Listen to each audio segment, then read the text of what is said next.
Here's a professionally made but unnecessary intro. So let's talk about figs.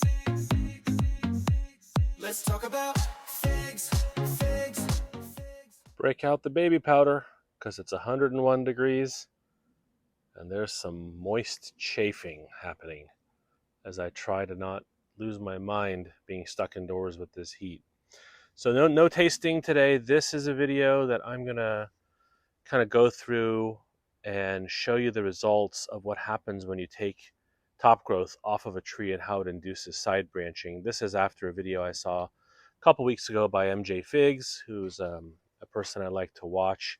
But let's take a look. About, let's say, anywhere between 2 and 3 weeks ago, I took the top leaders off of a lot of these second year trees. There's a couple first years in here as well, but I want to show you just a couple examples of what it can look like. So this is a boysenberry blush that I got from Eric Durchi, and this thing was straight up and down. And so I took the top off, and I'm doing this at around belt height. MJ Fig says around 20 inches or so, but this was done 16 days ago. And what you can see is new growth coming out here. So the leaf was here, okay, but this was not here. This leaf was here, but this was not here. And so I wanted opposite branching patterns. So I took the top off there, and that's what I got. All right. We can look at another example. This one is my copy of my dad's tree, Mehdi's famous fig, which I previewed in other videos. And this fig was not even here.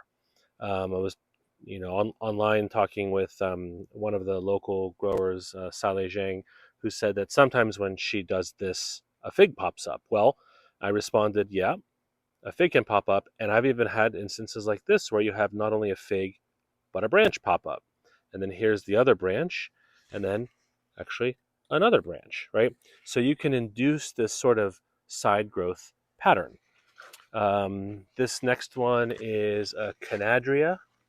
And so took the top off there, branch there, big branch here, right? So this happens, whereas other ones, this is a Desert King that I did just a few days ago, and I see this little nubbin there and this little nubbin there. So these are the things that are gonna, grow.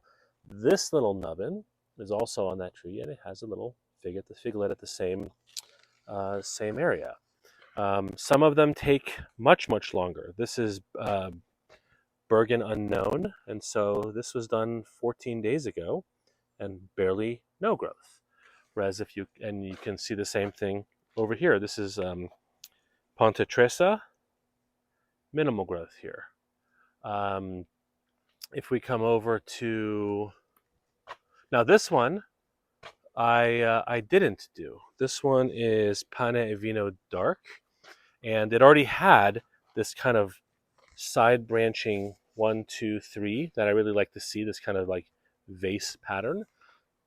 So I left it alone.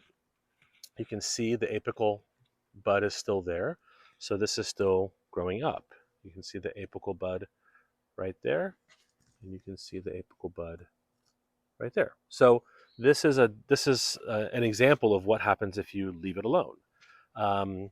This one I did not take off because I'm trying to induce it to be a little bit bigger.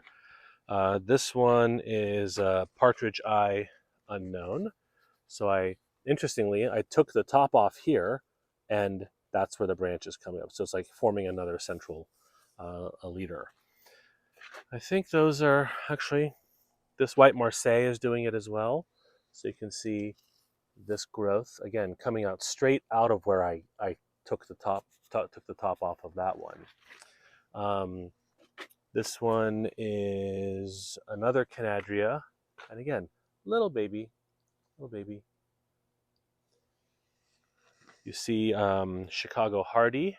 This one resulted in both a figlet and a branch, and then another branch there, and then a tiny little branch there.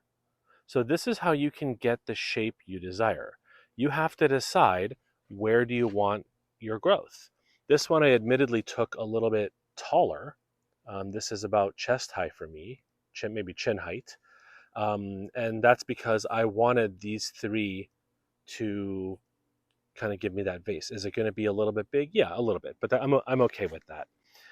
This is an Atriano, and you can see again a pattern that I'm interested in procuring. So I've actually done this with all of the first year trees too. These are all hiding under the shade cloth because of our heat. First year trees. Um, I don't really do them with the little itty bitty ones quite yet. I want to get them to about 20 inches before I take them off in terms of the top. But I've been very amazed with how easy it is to direct the growth, and I just wanted to share this with you. I think it's intimidating. I mean, you've spent all this time, and you've got this straight up 2 foot area, and you're just chopping it off and getting rid of it. And I know it seems like you're stunting the growth, and you've put all this time in and waiting, but remember, this is a game of patience, and that's a complete hypocritical thing for me to say given my lack of patience and how I want everything right now. Um, but it just goes to show that if you do this now, especially if you have a plant is not going to fruit this year, right? If you have a young plant, you're not wasting anything in terms of fruit production this year. Go ahead and take the top off at the height you want, induce the side branching, and then next year you'll reap the benefits of that better growth pattern in terms of how you shape your tree. So just wanted to come out and show you some examples of what it can look like. And I'm going to go back inside and hide because I have used all my baby powder and now everything is just burning. So enjoy the rest of your hot day and hope you all are doing great. Bye.